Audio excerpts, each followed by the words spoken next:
Hey everyone, Mherex here, bringing you another video. This one is going to be on Socko. In particular, it's going to be on how to get his finisher, turn 1. Um, if you took Socko up expecting the bleed to work well for you, maybe you even took him 5-star gold and you found out, man, against other 5-star golds, the bleed just doesn't quite get it done. I'm going to show you an alternate way of playing him that is really quite effective and a heck of a lot of fun. The key to this, however, is the heavy machinery plate. Whenever you break 3 or more yellow gems, get 3 green MP at the end of your turn. That combined with double armor. You can see my strap has 3% less gem damage, not an amazing strap or anything like that. I don't have a good armor medal here. It's only a tier 3, 58% move damage. Ideally, this would be a tier 4, even better, a tier 5. This is going to be really important. Level 15, tier 4 or better all gem defense. That's highly important.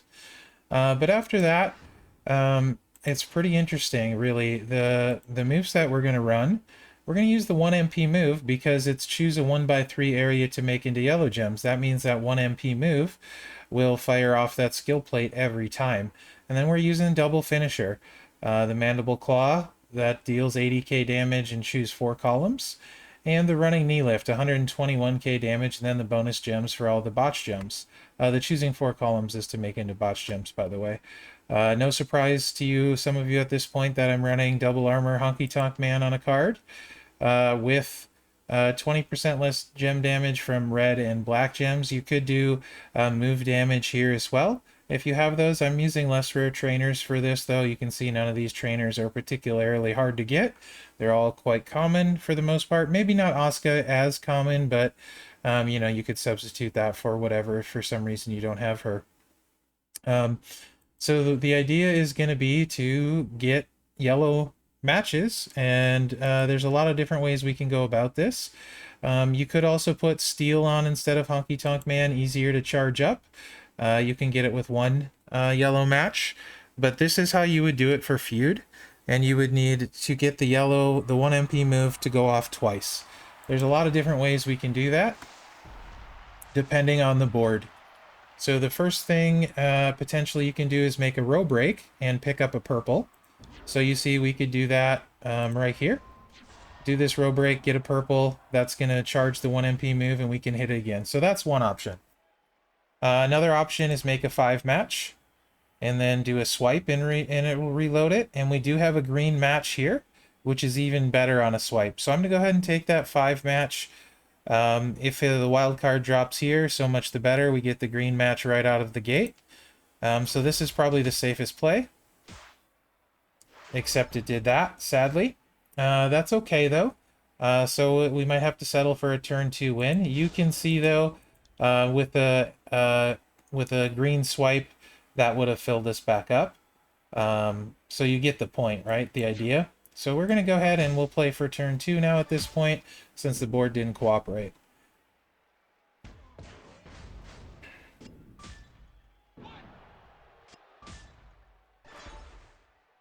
Both finishers are loaded. We don't have any botch gems on the board, though, so we don't want to use the left finisher. We want to use the Mandible Claw.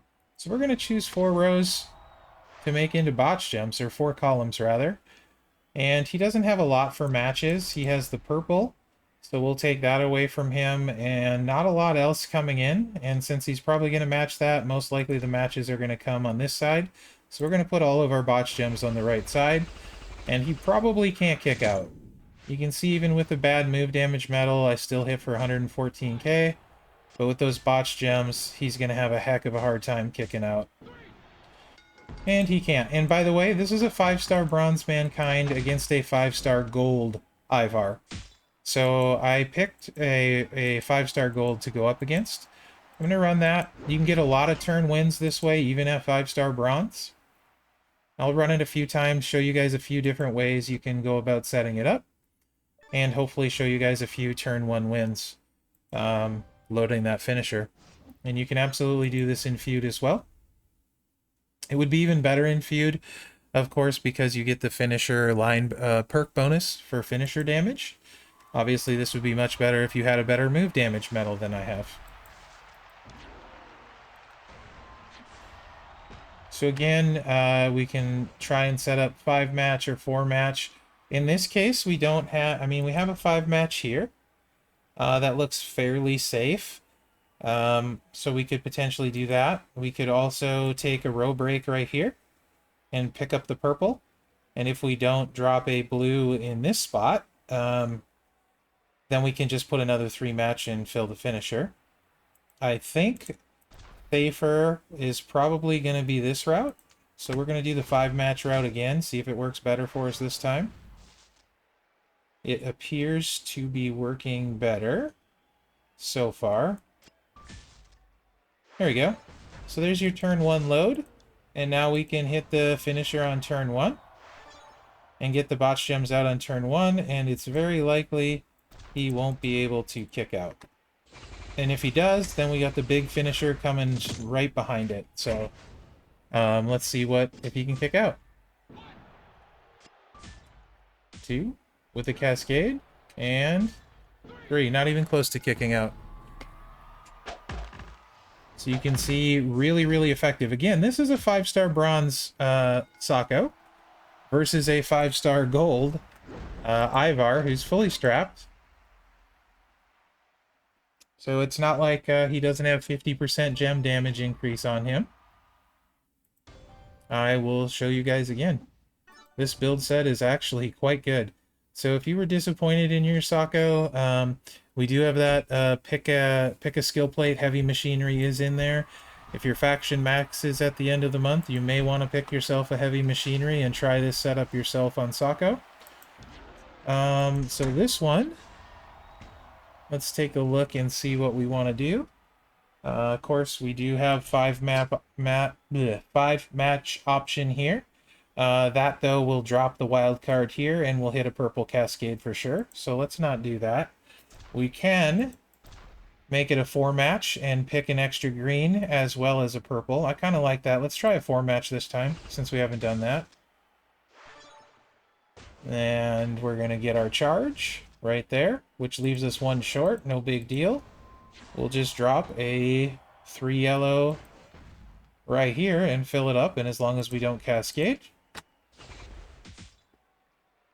we are looking at another turn 1 finisher. So it's actually quite easy to fill with this 1 MP move. Let's see if Ivar can kick out this time.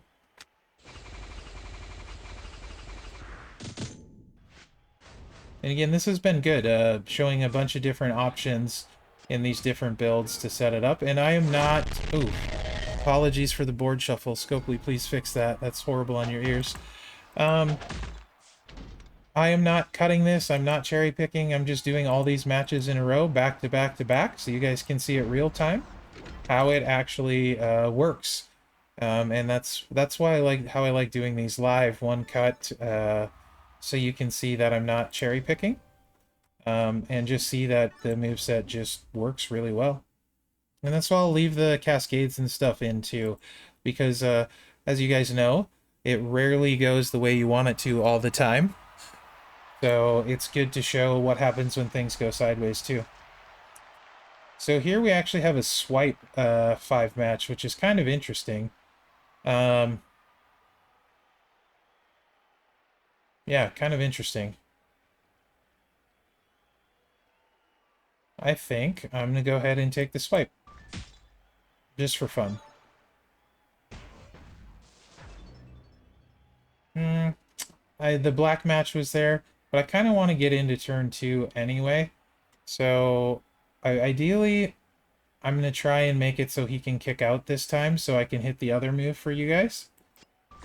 And this is more simulating when things go wrong as well. Since you can see most of the time it's going to go pretty okay, because you can make yourself a bunch of options. So this time, instead of me trying to place the botch gems where he's likely to kick out, I'm going to leave him off of the purple match here, because he's likely to hit that. And then it'll drop the green, and then it'll probably hit the green match. So I'm going to keep him on... Try and keep them away from this side, because I think that's probably where he's going to get most of his breaks. Let's see, though. See if he can kick out with me trying to help him out.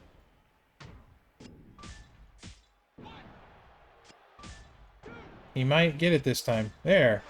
Okay, so the AI kicked out on you. Now you can hit the actual finisher. And keep in mind, Stacy is the chase this month. So if you had Stacy on at coach, it would be 27k for each botch gem at 5-star bronze. This hits a heck of a lot harder. So a lot of times you're looking at turn 1 win. This is your fallback plan to turn 2. That's 600k right there with botch gems on the board and double armor. It's way over. So I just wanted to show you guys what the finisher looks like and how hard that hits, even at 5-star bronze. So yeah, alternative build for Socko. I actually prefer it. Using the 1 MP move and heavy machinery, it's pretty dang cool. So very interested to hear what you guys think in the comments. Very, very interested. And remember to like, subscribe, and share, as that really helps me out, guys. And I appreciate that. So Socko, alternate build, that can do a lot. 5-star bronze beating 5-star golds on turn 1. Who knew? Anyway, thanks for watching, guys. Remember to like, subscribe, and share. I already said all that. Blah, blah, blah. Good luck out there.